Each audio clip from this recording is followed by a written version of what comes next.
प्यारे बच्चों, सुप्रभात। आओ हिंदी भाषा और हिंदी व्याकरण सीखें कार्यक्रम में आप सबका हार्दिक स्वागत है, हार्दिक अभिनंदन है। प्यारे बच्चों, मुझे आशा ही नहीं पूर्ण विश्वास है कि आप संगम टीवी हिंदी व्याकरण पर पढ़ाए जा रहे पाठों का नियमित रूप से अभ्यास कर रहे होंगे, पाठों को विस्तार पूर्वक समझ रहे होंगे। प्यारे बच्चों, कल के पाठ में हमने रचना के आधार पर शब्द के 3 भेदों को पढ़ा, समझा और सीखा। आज का हमारा पाठ है विकारी और अविकारी शब्द। प्यारे बच्चों, शब्दकोश में दिए शब्द सार्थक तो होते हैं, लेकिन इन शब्दों के द्वारा विचार व्यक्त नहीं किए जा सकते। विचार व्यक्त करने के लिए व्याकरणिक इकाइयों की आवश्यकता होती है। इस प्रकार हमारे सामने 2 प्रकार के शब्द सामने आते हैं। नंबर 1 विकारी, नंबर 2 अविकारी। आज का हमारा पाठ भी यही है, विकारी और अविकारी शब्द। प्यारे बच्चों, विकारी शब्द, विकार शब्द में ई प्रत्यय लगाने से बनता है। यहाँ विकार का अर्थ परिवर्तन से होता है। आप समझ सकते हैं, विकारी वे शब्द होते हैं जिनमें व्याकरणिक नियमों के अनुसार ढालने पर परिवर्तन आ जाता है। आइए विकारी शब्द की परिभाषा देखते हैं। विकारी, आप विकारी को समझ लीजिए पहले। यहां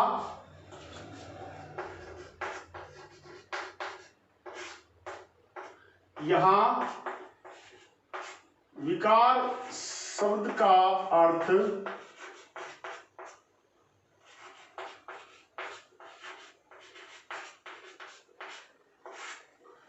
विकारी शब्द, विकार शब्द में ई प्रत्यय लगाने से बनता है। यहां विकार शब्द का अर्थ परिवर्तन से है, परिवर्तन होना, बदलाव आना। ऐसे शब्द, विकारी की परिभाषा देखिए। विकारी शब्द कौन से होते हैं? ऐसे शब्द जिनमें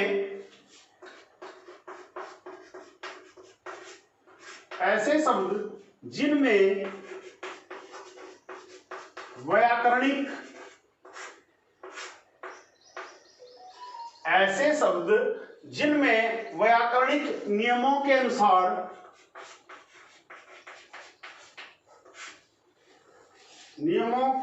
अनुसार ढालने पर,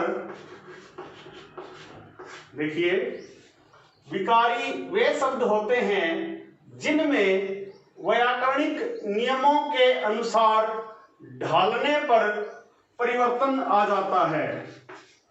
ढालने पर परिवर्तन आ जाता है। ऐसे शब्द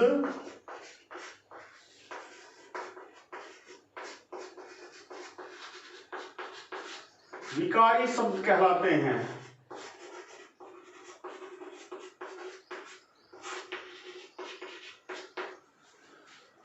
विकारी, यहां विकार शब्द का अर्थ परिवर्तन से है। विकारी शब्द, विकार शब्द में ई प्रत्यय लगाने से बनता है। ऐसे शब्द जिनमें व्याकरणिक नियमों के अनुसार ढालने पर परिवर्तन आ जाता है, ऐसे शब्द विकारी शब्द कहलाते हैं। इनकी परिभाषा की यदि मैं दूसरे शब्दों में बात करूं, विकारी वे शब्द होते हैं जिनमें लिंग, वचन, पुरुष, विभक्ति तथा वाच्य के कारण परिवर्तन हो जाता है। ऐसे शब्द विकारी शब्द कहलाते हैं। देखिए, जैसे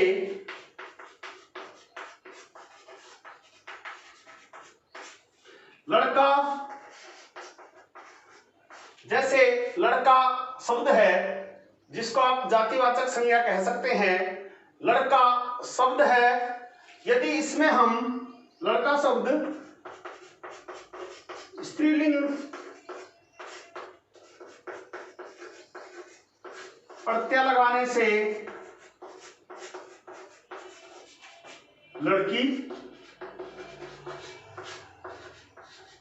पद बन जाता है।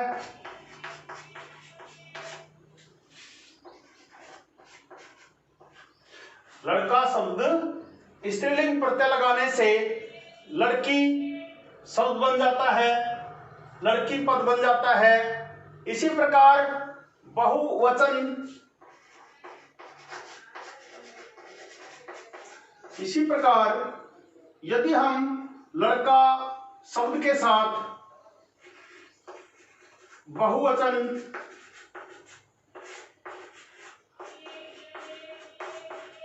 पुल्लिंग प्रत्यय लगा देंगे तो यह लड़के पद में बदल जाएगा। प्यारे बच्चों, यह थी विकारी शब्द की परिभाषा। विकारी शब्द विकार शब्द में ई प्रत्यय लगाने से बनता है। यहां विकार से अभिप्राय परिवर्तन से है। ऐसे शब्द जिनमें व्याकरणिक नियमों के अनुसार ढालने पर परिवर्तन आ जाता है उन्हें विकारी कहते हैं। एक अन्य परिभाषा देख लीजिए। विकारी वे शब्द होते हैं जिनमें लिंग, वचन, पुरुष, विभक्ति और वाच्य के कारण कोई परिवर्तन आ जाता है। जैसे लड़का शब्द है, इसमें स्त्रीलिंग प्रत्यय लगाने से लड़का शब्द लड़की में, और बहुवचन पुल्लिंग प्रत्यय लगाने से लड़का शब्द लड़के में परिवर्तित हो जाता है। प्यारे बच्चों, हमारी हिंदी भाषा में 4 प्रकार के विकारी शब्द होते हैं: संज्ञा, सर्वनाम, विशेषण और क्रिया। प्यारे बच्चों, 4 प्रकार के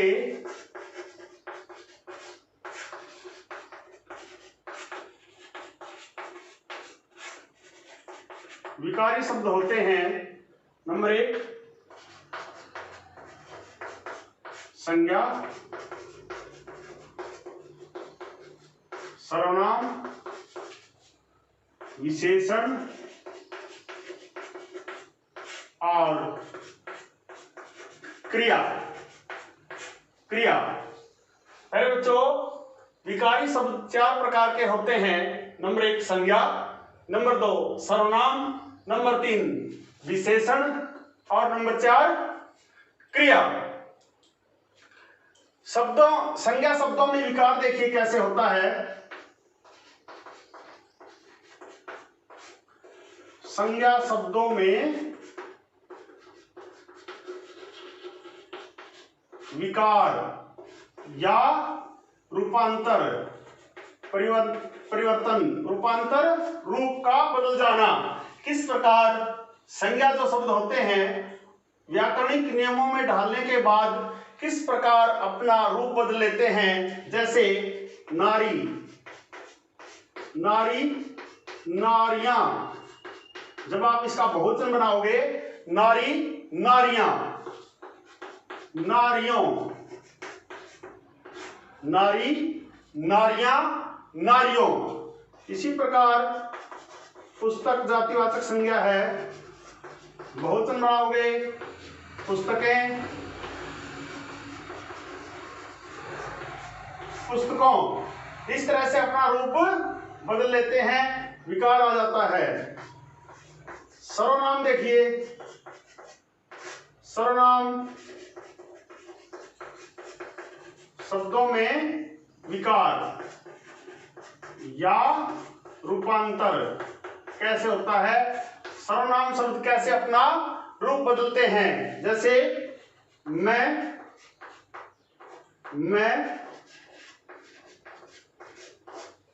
जो पुरुषवाचक उत्तम पुरुषवाचक सर्वनाम होता है, यह कैसे रूप बदलता है। मैं, मुझे, मुझको, मेरा। इसी प्रकार देखिए तू कैसे रूप बदलता है। तुम, तुम्हें, तू, तुम, तुम्हें, तुझे, तुझे, तुझको। विकारी शब्द वे शब्द होते हैं जो व्याकरणिक नियमों में ढालने के बाद अपना रूप बदल लेते हैं। प्यारे बच्चों, नंबर 3 देखिए,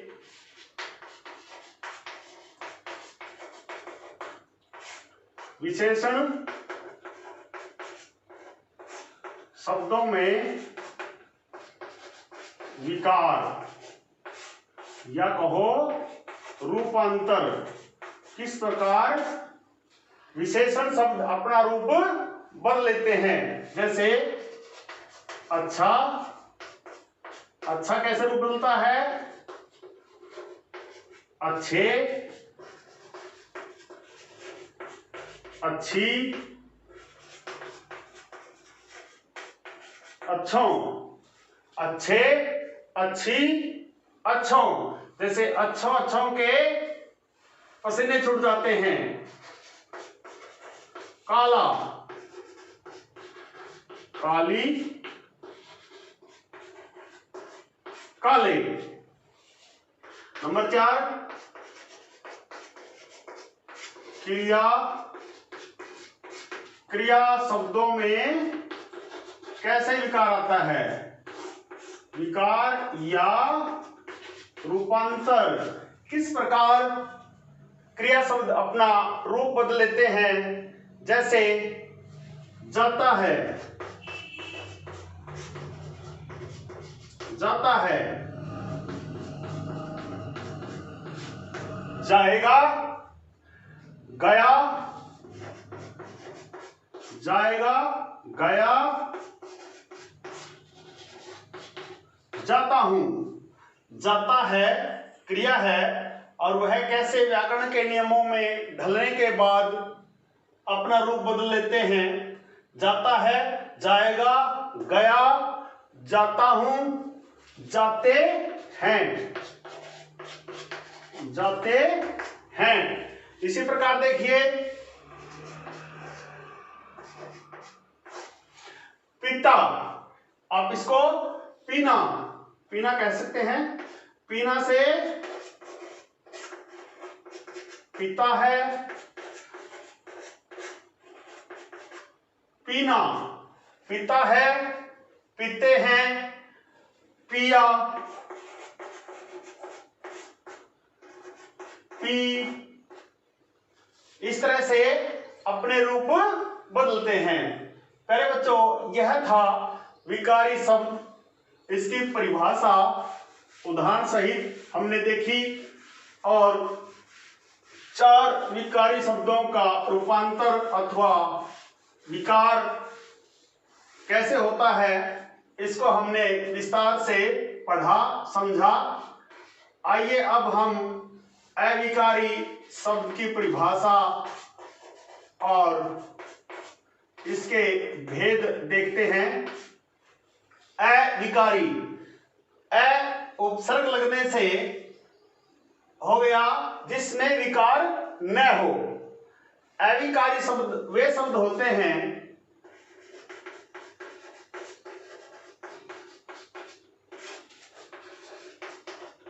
अविकारी शब्द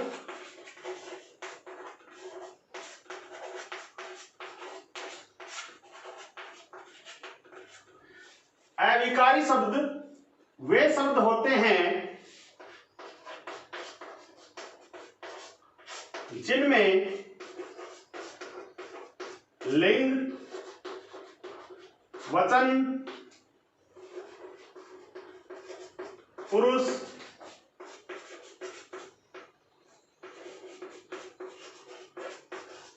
विभक्ति तथा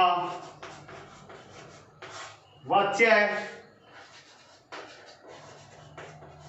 के कारण कोई विकार अथवा परिवर्तन नहीं होता। पहले बच्चों, अविकारी शब्द की परिभाषा देखिए, कितनी स्पष्ट और सरल परिभाषा है। अविकारी शब्द वे होते हैं, अविकारी शब्द वे शब्द होते हैं जिनमें लिंग, वचन, पुरुष, विभक्ति तथा वाच्य के कारण कोई विकार अथवा परिवर्तन नहीं होता। अविकारी शब्द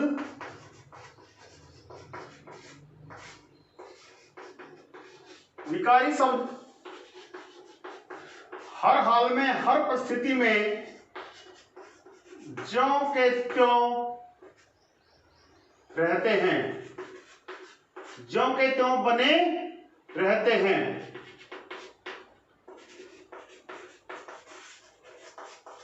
इसलिए इनको अव्यय भी कहा जाता है। अविकारी वे शब्द होते हैं जो हर परिस्थिति में ज्यों के त्यों बने रहते हैं, इसलिए इनको अव्यय भी कहा जाता है। जैसे उदाहरण देखिए, जैसे आज, यहां, वहां, इधर,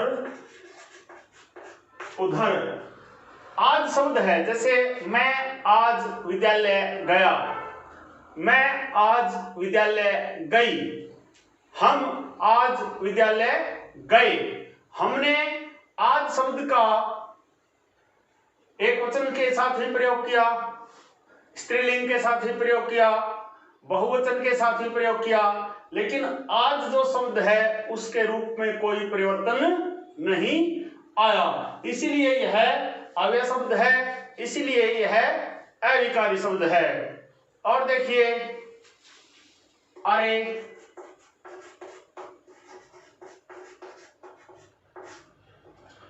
कौन, अरे, कौन। और इसके अलावा आप देख सकते हैं धीरे धीरे,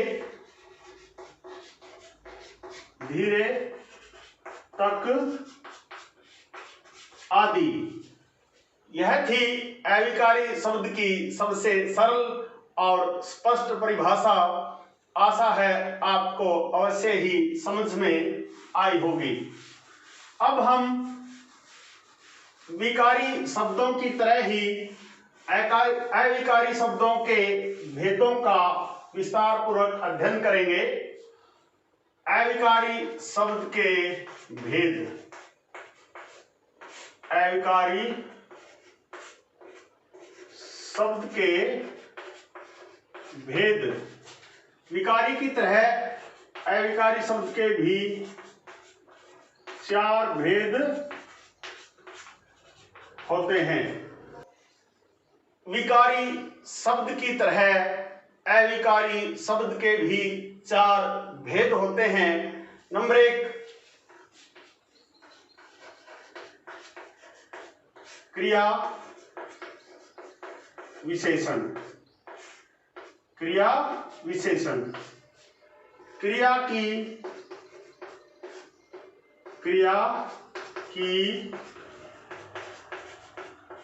विशेषता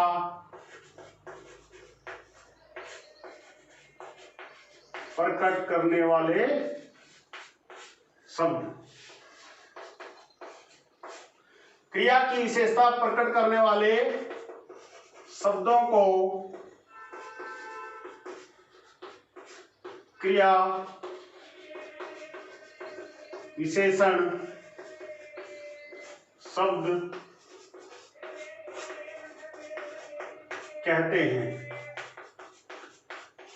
प्रिय बच्चों, प्रिय विद्यार्थियों, कई बार प्रश्न आ जाता है एक एक दो दो नंबर में, क्रिया विशेषण किसे कहते हैं। भले ही यह अविकारी शब्द का भेद है, लेकिन एक एक दो दो नंबर में भी प्रश्न पूछ लिए जाते हैं, क्रिया विशेषण किसे कहते हैं।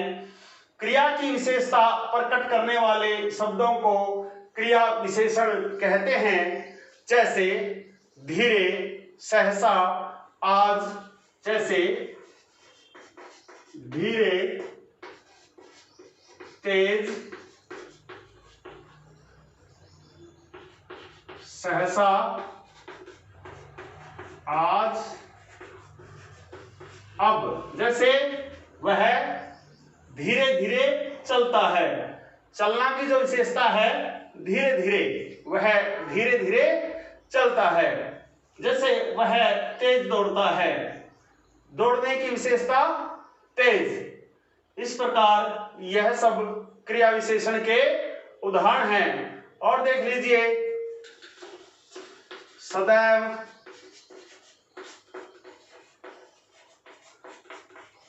इधर उधर, ध्यान पूर्वक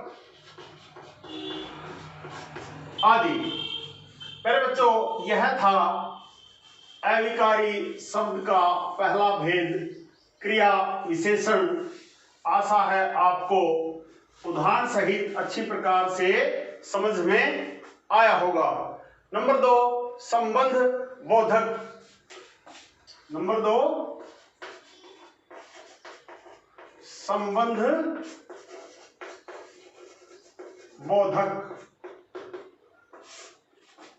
परिभाषा देखिए, संबंध का बोध कराने वाले शब्दों को संबंध बोधक कहा जाता है। पहले बच्चों, संबंध बोधक की परिभाषा देखिए। संबंध का बोध कराने वाले शब्दों को संबंध बोधक कहते हैं। जैसे की और के आगे, के साथ। जैसे की और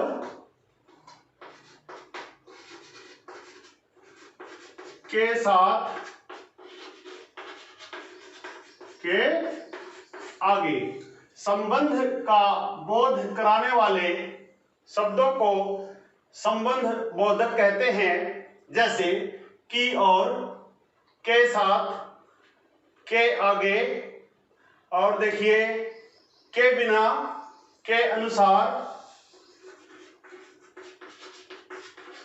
के बिना, के अनुसार, से पहले आदि। पहले बच्चों, यह थी अविकारी शब्द के दूसरे भेद की उदाहरण सहित सबसे सरल और सटीक परिभाषा। आशा है आपको समझ आई होगी। आवश्यकता है वीडियो के अंत तक बने रहने की, तभी आप विकारी और अविकारी शब्द को अच्छी प्रकार से समझ पाएंगे। नंबर 3, समुच्चय। समुच्चय बोधक। नंबर 1 क्रिया विशेषण, नंबर 2 संबंध बोधक, नंबर 3 समुच्चय बोधक। दो शब्दों अथवा वाक्यों को जोड़ने वाले शब्दों को समुच्चय बोधक कहते हैं। दो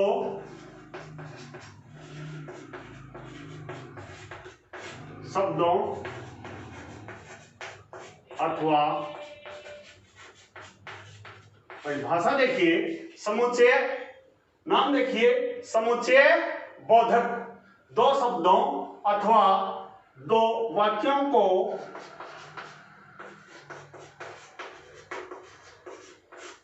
जोड़ने वाले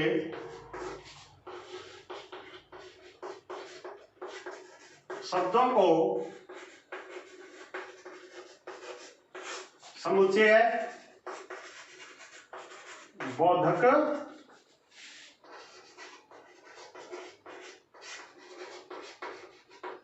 कहते हैं।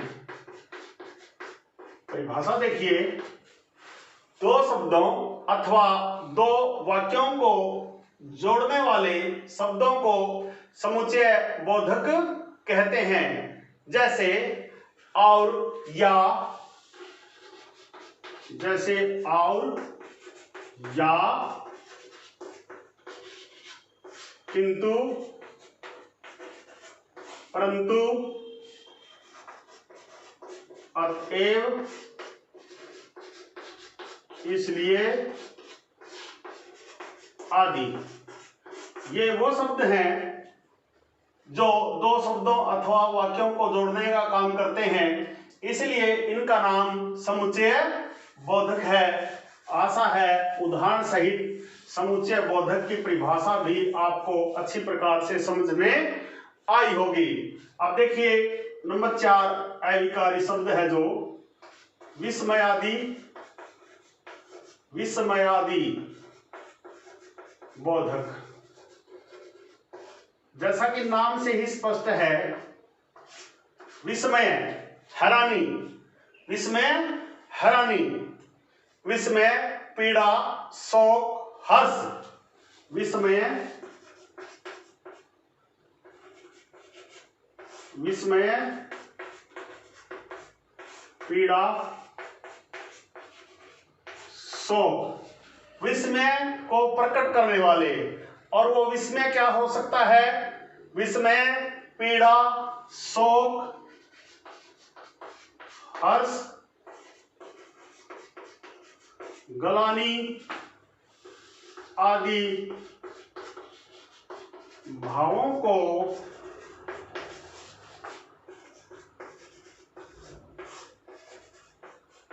प्रकट करने वाले शब्दों को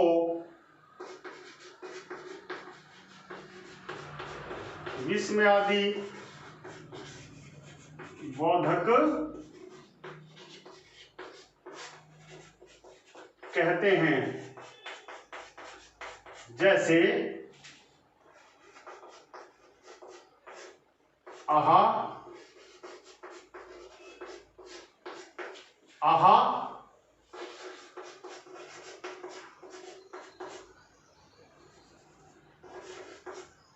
शाबाश, अरे, वाह, आहा, आहा, शाबाश, अरे, वाह, छी छी,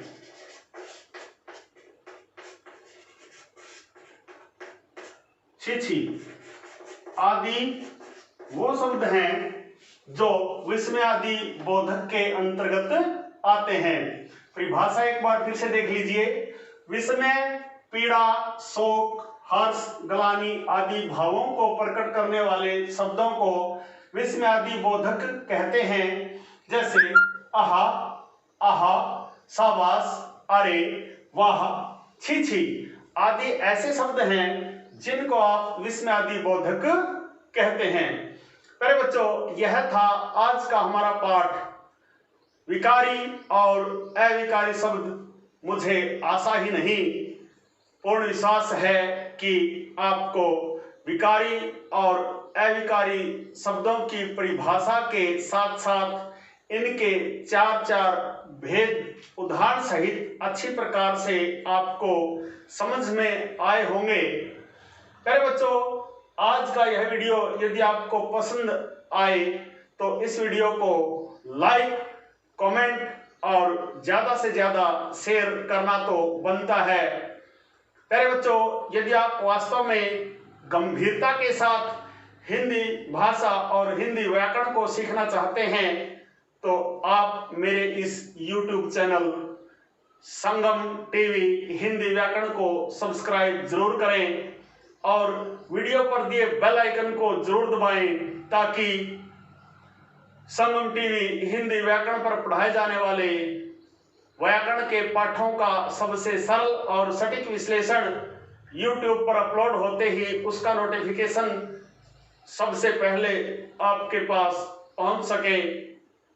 प्यारे बच्चों, खुश रहें, मस्त रहें, योगा करें, स्वस्थ रहें। आपका दिन मंगलमय हो।